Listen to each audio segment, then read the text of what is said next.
আজকে আমি চলে আসলাম সরাসরি আমাদের বাগানে। এই যে যেখানে আমাদের নতুন মাটি তুলছি সেখানে চলে আসলাম। এখানে আমাদের বাগানে ডাটা বুনছি, সবজি বুনেছি, সেখান থেকে আমি কিছু ডাটা নিয়ে নিব। কালকে যে আমি বড় একটা রুই মাছ কেটেছিলাম, কেটে রেখে দিয়েছি। আর কালকে কিন্তু গরুর মাংস রান্না করছি, রুই মাছটা রান্না করি নাই।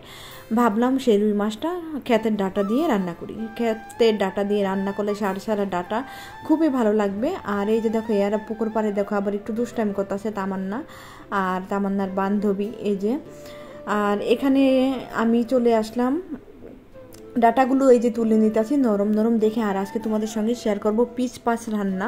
পিচ পাসটা কি সেটা তোমাদের আমি যখন রান্না করব তখন বলে দিব। এই পর্যন্ত তোমরা ভিডিওটা দেখতে থাকো।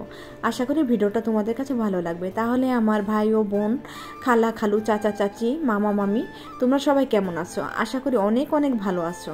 তোমরা সবাই আমাকে একটা লাইক দিয়ে ভিডিওটা দেখা শুরু করো। তোমাদের একটা লাইকে আমার কিন্তু অনেক অনেক উপকার হবে। তাহলে কিন্তু সবার কাছে ভিডিওগুলো পৌঁছে যাবে তোমরা যদি একটা করে লাইক দাও। আর অনেকে আসো ভিডিওগুলো দেখো লাইক দিতে ভুলে যাও, তাই তোমাদের একটু বলে দিলাম। আমার কথায় যদি তোমরা একটু দুঃখ পেয়ে থাকো কিংবা কষ্ট পেয়ে থাকো, আমি তার জন্য ক্ষমা চেয়ে নিতেছি। তারপর তো এই যে দেখো বাসায় চলে আসলাম। বাসায় চলে এসে ডাটাগুলো কেটে নিতেছি। ডাটা কাটতে কিন্তু একটু সময় লাগে। হ্যাঁ, ডাটা শাক এগুলো রান্না যেদিন করব ওদিন একটু বাছাবাছি করতে খুব সময় লাগে। তার জন্য আমি ডাটাগুলো আগে কেটে রেডি করে তারপরে চলে যাব রান্না করার জন্য। আর এই যে দেখো আমি কিন্তু কাটাকাটি শুরু করে দিয়েছি। এই ডাটার সঙ্গে আমি একটা আলু দিব, আলু দিয়ে রুই মাছ রান্না করব আর রান্না করব পিচ পাস।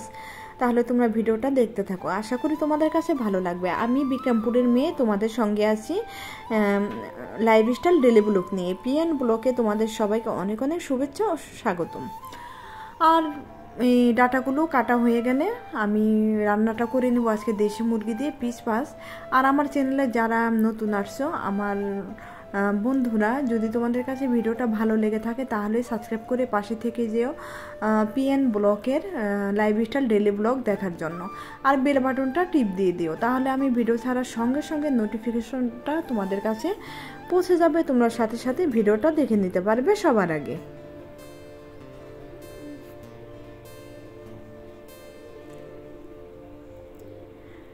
ডাটাগুলো কিন্তু আমি বেছে নিলাম আর একটা আলু কেটে নিছি। এই যে দেখো রুই মাছ নিয়ে নিছি আর নিয়ে নিছি একটা দেশি মুরগি, ডেকি মুরগি। যে কোনো মুরগি হলেই হবে, আমি দেশি মুরগি খাই তাই দেশি মুরগি নিয়ে দিছি। আর মুরগির মাংসগুলো ছোটো ছোটো করে কেটে নিছি, কারণ পিস পাসের জন্য একটু ছোটো মুরগি একটু ছোটো ছোটো করে মাংসটা কেটে নিতে হয়। আর এটা হলো পোলার চাল। পোলার চালটা আমি এই যে দেখো পানি দিয়ে ধুয়ে একটু ভিজিয়ে রেখে দিলাম পাশে, ভিজতে থাক। আর আমি যে পিস পাসটা রান্না করব তার জন্য এই যে কিছু মশলা, এই যে দারচিনি, এলাচি, তারপরে গরম মশলা একটু, এই যে জয়ফল এটা হলো পোস্তা দানা দিয়ে দিলাম 2 চামচ, তারপরে জিরা দিয়ে দিলাম 1 চামচ, ধনিয়া দিয়ে দিলাম 1 চামচ, তারপরে এখানে গরম মশলা সব ধরনের, কাঁচামরিচ, পেঁয়াজ। আর টমেটো ছিল না, টমেটো থাকলে একটা টমেটো দিব, তার বদল আমি একটু টমেটো সস দিয়ে দিব সব কিছু। আর দিয়ে দিলাম 4টা বাদাম। আর এগুলো সব কিছু দিয়ে আমি দেখো ব্লেন্ড করে নিলাম। আর এটা হলো পিচ পাসটা হলো একটা রোগীর খাবার। রোগীর খাবার যখন এই অসুস্থ থাকে, কেউ কিছু খেতে পার না, এই খাবারটা আমার শাশুড়ি আম্মার কাছ থেকে আমি শিখছি।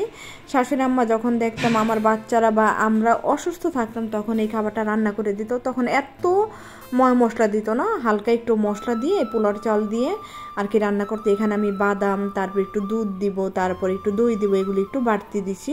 আর এত ঝালও দিত না। তাই যাই হোক, এখন তো আমরা রোগী না, তাই আমার বড় ছেলে আর কি খেতে চাইছে এই খাবারটা। বড় ছেলে বললাম আম্মু আমাকে পিস পাস রান্না করে দাও। আর এটা রোগীর মতো হবে, কিন্তু বিরিয়ানির মতোই অনেকটা। রান্নাটা পুরাই বিরিয়ানি, সেম বিরিয়ানি, শুধু একটু গালা গালা হবে আর কি, ঝরঝরা হবে না খাবারটা। আর কি রুগীরা যেভাবে গালা গালা খাবারটা খায়, ভাতটা একটু গলা গলা হবে, ওইটাই হবে আর কি। তারপরে এই যে দেখো আমি মাংসটা কিন্তু কষিয়ে পানি দিয়ে দিলাম। প্রথমে ব্লেন্ডার ধোয়া পানি, তারপর আবার একটু ফ্রেশ পানি দিয়ে দিলাম। দিয়ে এখন মাংসটা আমি এই যে ঢেকে দিলাম, এদিকে সিদ্ধ হোক, ওদিকে আমি রুই মাছটা হলুদের গুঁড়া, মরিচের গুঁড়া, লবণ দিয়ে মেখে নিলাম। মেখে তারপরে এই যে রুই মাছটা আমি এখন ভেজে নেব।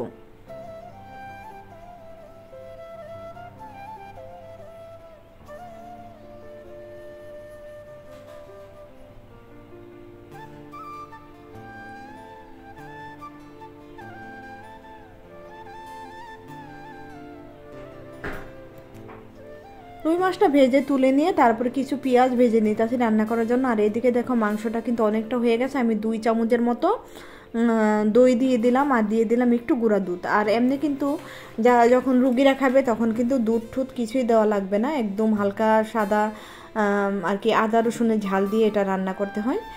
আর আমি এই যে পোলার চালটাকে যে ধুয়ে রাখছিলাম সেটা পানি সহই দিয়ে দিলাম, কারণ আমার এটা তো গলা গলা হবে, একদম একটু গালা গালা খিচুড়ির মতো হবে, অনেকটা অমুনে যেমন গালা খিচুড়ি খানা তেমন গালা বিরিয়ানি আজকে আর কি রান্না করতেছে অমুনেই আর কি। তাই ভাবলাম যে পানি আর ঝরানোর দরকার নেই, পানিতে একটু বেশি দিব। আর এইদিকে এই যে পেঁয়াজটা ভেজে একটু পানি দিয়ে দিয়েছি, পেঁয়াজটা যেন না পুড়ে যায়।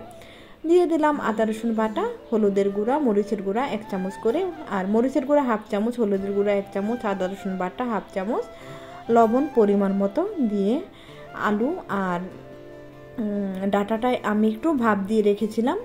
তারপরে এই যে দেখো আমি কষিয়ে নিতেছি, বেশ ভালো মতো কষানো হয়ে গেলে দিয়ে দিলাম পরিমাণ মতো পানি। পানিটা দেওয়ার পরে পানিটা যখন বলক উঠে যাবে তখন আমি মাছগুলো দিয়ে দিলাম। এখন এদিকে রান্নাটা হতে থাক মাছটা, ওদিকে আমি পিস পাশটা কী খবর সেটা দেখে আসি। এই যে দেখো পিস পাশটা অনেকটা চালটা একটু নরম হয়ে গেছে, একটু সাদা সাদা ছিল, সেটা কিছুক্ষণ রেখে এই যে দেখো চুলা থেকে নামিয়ে নিলাম। রুই মাছের তরকারি আর পিস পাস হয়ে গেল আজকে আমার দুপুরের মেনু।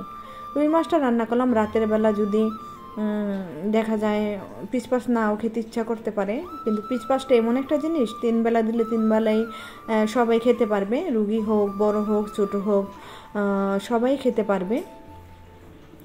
আর আমার বাচ্চারা তো খুবই পছন্দ করে, সেই সঙ্গে আমিও পছন্দ করি। তাই এই যে দেখো একটু লেবু নিয়ে নিলাম। আর আজকে ঘরে একটু শসা টমেটো কিছুই নাই, হঠাৎ করে তো রান্না করেছি। বড় ছেলে হঠাৎ করে বললো মামুনি আমার পিস পাস খেতে মন চায়, তাই পিস পাসটাই রান্না করে দিলাম। আর একটু লেবু আর পেঁয়াজ দিয়ে আজকে খেয়ে নিলাম।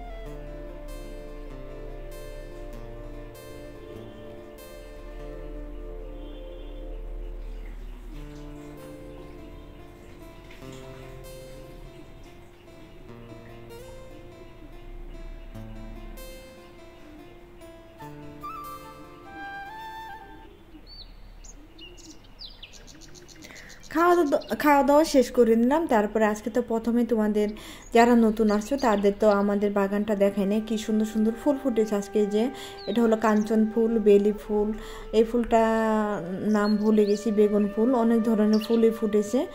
এই সিনারটা সকালে করে রাখছিলাম, তাই একদম ভিডিওর শেষে দেখালাম।